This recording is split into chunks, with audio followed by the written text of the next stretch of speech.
Well, here we are again. It's Andrew. Welcome. This is episode 25 and it's day 21 of our national lockdown. This morning we're continuing in Matthew's Gospel in Matthew chapter 10. Yesterday we looked at the first part of Jesus' commissioning of the disciples for their first missions trip.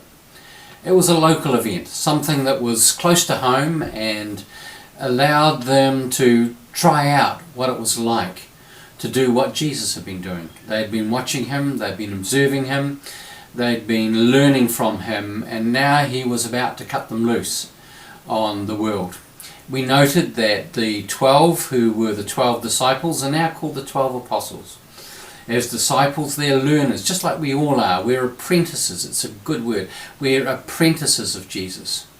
But at this point, they become 12 apostles, which means to be sent ones. They're emissaries. They're ones that are ambassadors for the King of Kings. And so he's sending them out. So we're going to read a bit of what we read yesterday, and we're going to go on to the next stage. I was going to look at this whole section, but I think at this point I'm just probably going to look at the middle part of it, as you'll see as we go through. Now, so the 12 in Matthew chapter 10 verse 5, Jesus sent out with the following instructions: go nowhere among the Gentiles and enter no town of the Samaritans, but go rather to the lost sheep of the house of Israel. And we considered that bit yesterday. And then he goes on, and as you go, proclaim the good news. The kingdom of heaven has come near. Cure the sick, raise the dead, cleanse the lepers, cast out demons. You received without payment, give without payment. Take no gold or silver or copper in your belts, no bag for your money, or 2 tunics or sandals or a staff, for labourers deserve their food. Whatever town or village you enter, find out who in it is worthy, and stay there until you leave. As you enter the house, greet it. If the house is worthy, let your peace come upon it. But if it is not worthy, let your peace return to you. If anyone will not welcome you or listen to your words, shake off the dust from your feet as you leave that house or town. Truly I tell you, it will be more tolerable for the land of Sodom and Gomorrah on the day of judgment than for that town. So, as I said, yesterday we considered the first part of this commissioning. Today it's the second part. It's what he tells them to do, the actual mission itself. I love the boldness, the confidence, the freedom with which Jesus sends out his apostles on this particular mission. First, he calls them to make a simple proclamation, which I believe leads into what follows. The kingdom of heaven has come near. The kingdom of heaven has come near.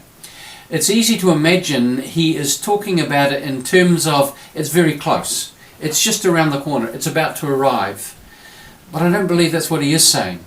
I think he's saying it is right with us. It is drawn to us. It is imminent. It is present. It is available to each of us.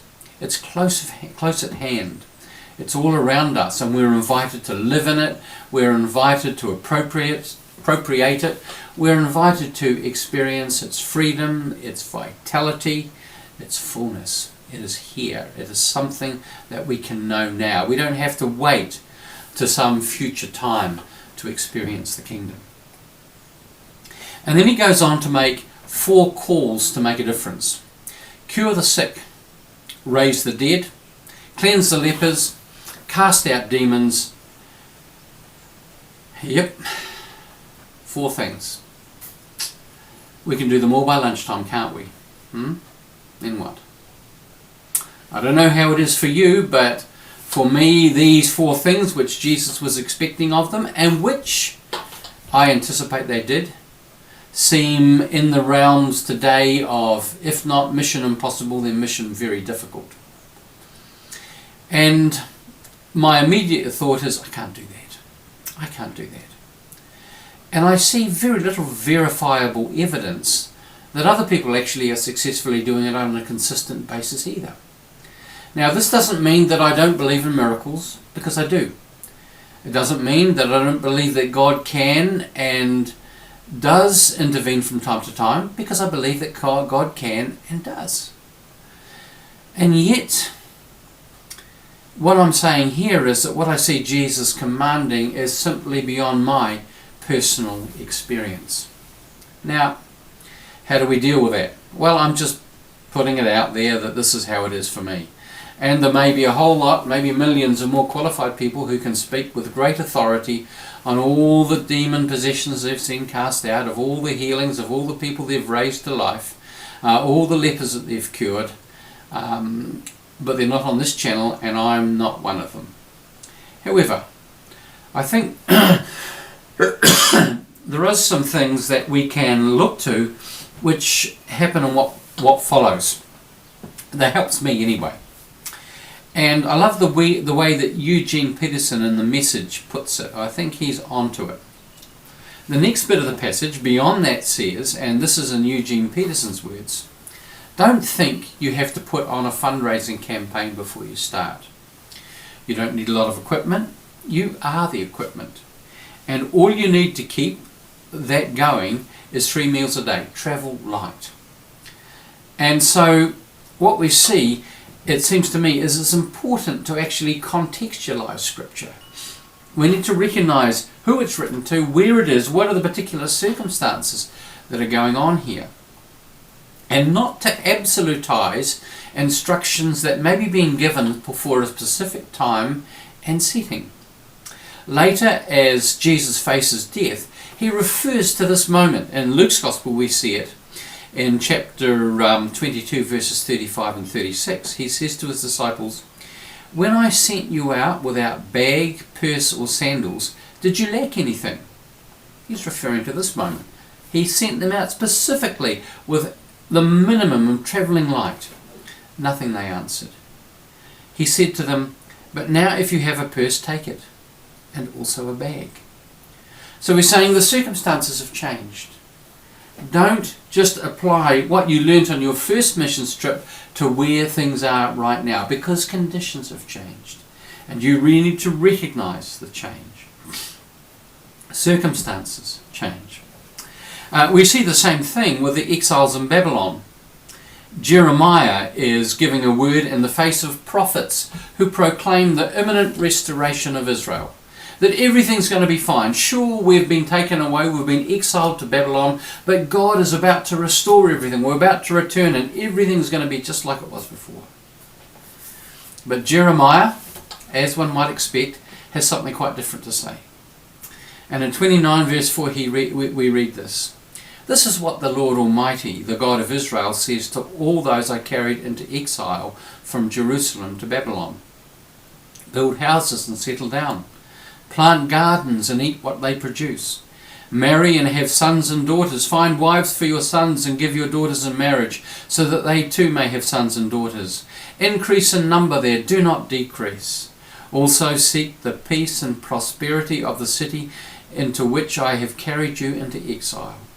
Pray to the Lord for it, because if it prospers, you too will prosper. See, this is what the Lord Almighty, the God of Israel, says.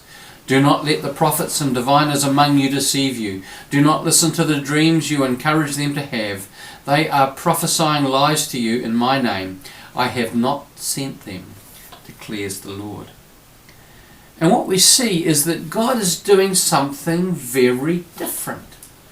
And this is, I think, what we need to notice. All the others are saying, no, everything's going back the way it was. But through Jeremiah, the Lord is saying, no, settle down. Build yourself houses. You're going to be here for some time. So make yourself at home and prosper here. And bless the place where you're staying. See, the context changes. And when the context changes, so do how we respond and what we do and what we say. We're living in a different context from the first century. We are not in the same place as the first disciples, those first apostles that Jesus is sending out on their first missions trip. And so circumstances have changed. It seems to me that what Jesus is doing is he's responding to what he sees the Father doing. And that's what he says. I think it's in John 5, I've written it down somewhere. He says, I only do, John 5 and 19, I only do what I see the Father doing.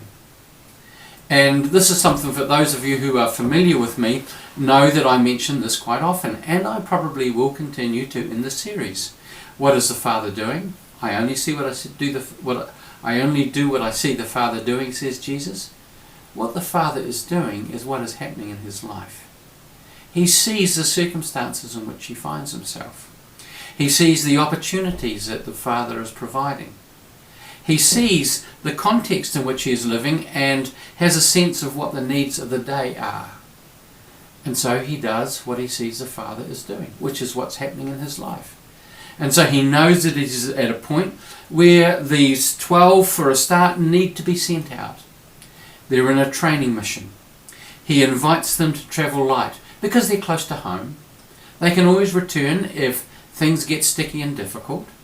But he wants them to step out in faith.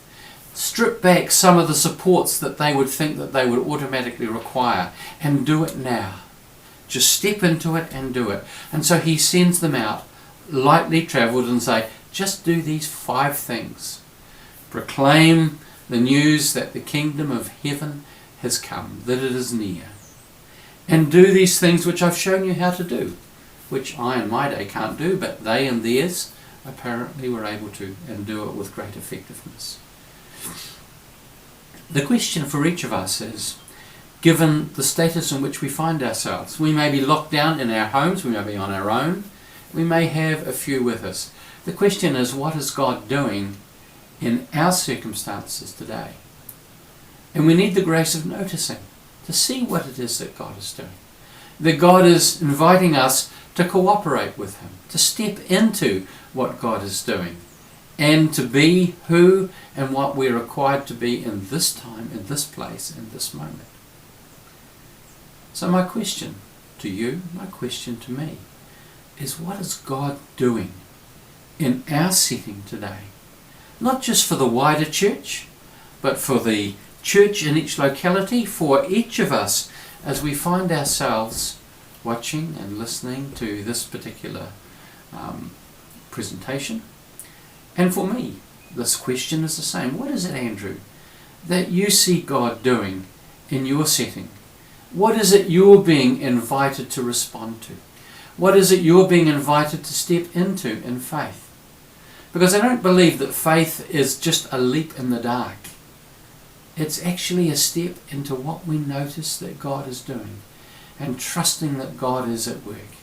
Those random encounters that we have in the street, the people that we meet that we haven't seen for a while, the emails that we receive, the things that happen in the everyday are things that God can use, that God is doing. What is God doing in your life? God bless you.